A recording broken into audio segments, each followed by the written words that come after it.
आधे के बाद यहाँ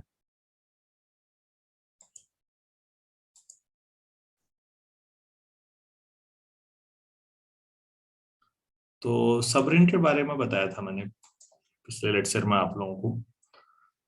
तो और हमने ये थ्योरम प्रूफ की थी कि एस अगर किसी रिंग आर का नॉन एम्प्टी सबसेट है, मतलब ये नॉन एम्प्टी है, और अगर एस में सब्ट्रैक्शन और मल्टीप्लिकेशन क्लोज है for every A B belongs to S, तो ये गारंटी हो गई कि एस भी सबरिंग ही होगा।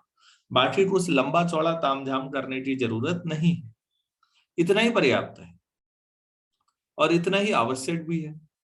तो मतलब यही नेसेसरी है और यही सफिशिएंट भी है। तो आप ऐसा करते हैं, कुछ एग्जाम्पल से प्रूफ करके देखते हैं कि ये क्या सही है। जैसे सबसे सरल एग्जाम्पल लेते हैं कि बार बार कि भाई ये रिंग है, वो ठीक है। अब मैंने एनजेड ले लिया और मैं चेक करना चाह रहा हूं कि क्या ये एनजेड जेड का सबसेट तो होता ही है, सब रिंग होता है या नहीं। इस टेस्ट की मदद से करते हैं। तो पहले आप लोग एनजेड जो सेट है उसके बारे में सोचिए, वो कैसा होगा। 0 plus minus n plus minus 2n plus minus 3n and so on. अब आप कोई दो एलिमेंट ले लेते हैं हिस्ट्री, मान लेते हैं एक्स और वाई दो एलिमेंट हैं एनजेड। तो जाहिर सी बात है एक्स जो होगा वो कुछ ए टाइम्स एन होगा और वाई कुछ बी टाइम्स एन होगा।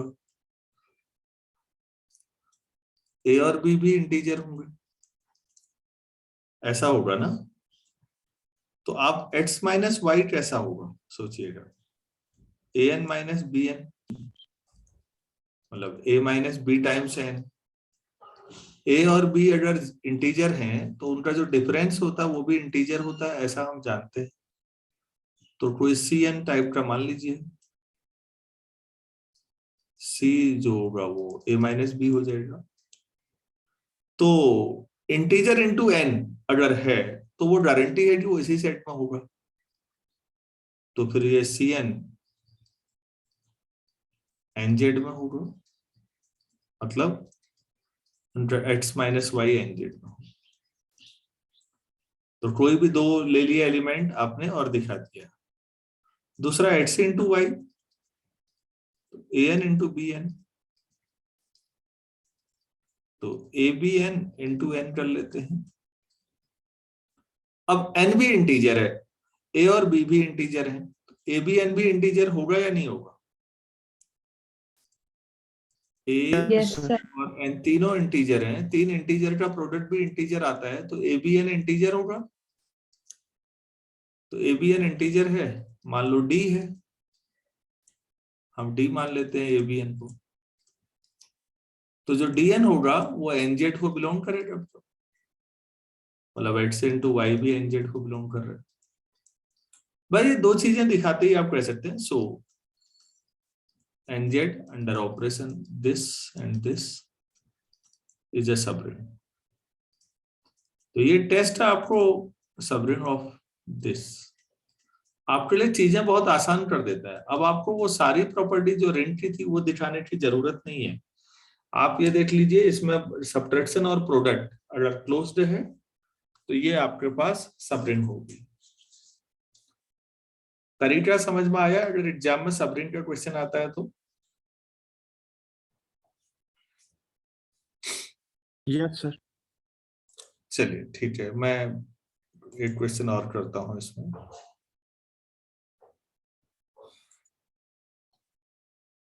कैसे कर लेते हैं, इतने में ही हो जाएगा। क्वेश्चन है द सेट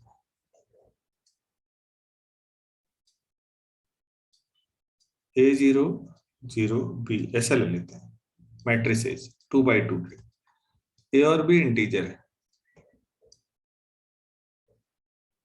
मतलब डायगोनल एलिमेंट्स हैं, बाकी तो जीरो ही है। इस टाइप के मैट्रिसेस का कलेक्शन ले लिया, is a subring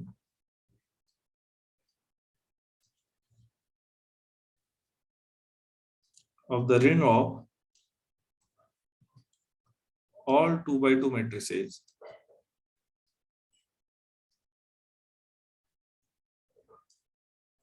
over Z। ये प्रूफ करना है, मतलब क्वेश्चन दे दिया गया आपको, जो प्रूव दैट मैंने लिखा नहीं, आप लिख लीजिएगा, prove that this set is a subring. तो बच्चों हमारे पास जो रिंग है वो मैट्रिसेस है दुनिया में 2x2 के जितने भी हो सकते हैं, और उन मैट्रिसेस के एलिमेंट इंटीजर होंगे, ये लिखा हुआ है। ठीक है, तो जो R है आप उसे ऐसे भी लिख सकते हैं, M2 मैट्रिसेस ओवर Z। कई किताबों में ऐसा लिखा हुआ होता है, ये आपके पास। और जो S है तो इसका मतलब हुआ कि आपके पास ये इस टाइप के होंगे, ABCD टाइप के, जहां ABCD क्या होंगे, इंटीजर्स। अच्छा ये बताइए, ये कलेक्शन ऑर्डिनरी एडिशन में और मल्टीप्लिकेशन में रिंग होता है क्या? ये भी तो रिंग का सवाल हो सकता है।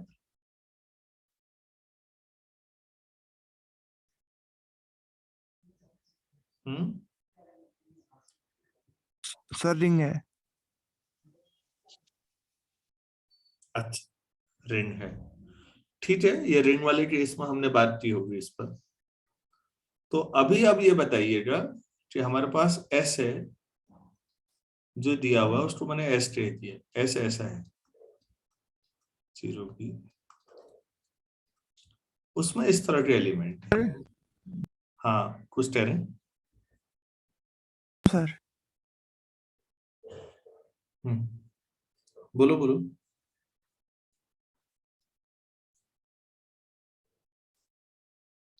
तो मुझे ये सबरिंग प्रूफ करना है एस टू आर का। तो सबरिंग टेस्ट से हम करेंगे, कोई दो एलिमेंट ले लेते हैं, दो मैट्रिसेस एस में, जो ए ले लेते हैं ऐसा, A1 0 0 B1, और जो B है वो ऐसा ले लेते हैं A2 0 0 B2। ठीक हो गया। तो भाई A माइनस बी अगर डायगोनल टाइप का ही आ गया तो फिर तो हो गया, कोई दिक्कत ही नहीं है, पहली कंडीशन तो पूरी हो गई। This minus this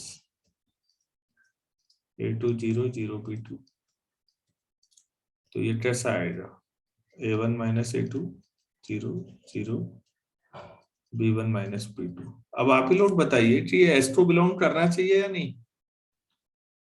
yes sir. भाई एस में एलिमेंट होने की शर्त क्या है, ध्यान दीजिए बस। प्रिंसिपल डायगोनल में इंटीजर होने चाहिए, बाकी जीरो होने चाहिए, तो ये वही है, बाकी जीरो है, और A1 A2 इंटीजर है तो उनका डिफरेंस भी इंटीजर ही होगा। दूसरा A into B, A1 0 0 B1 को मल्टीप्लाई करिए, A2 0 0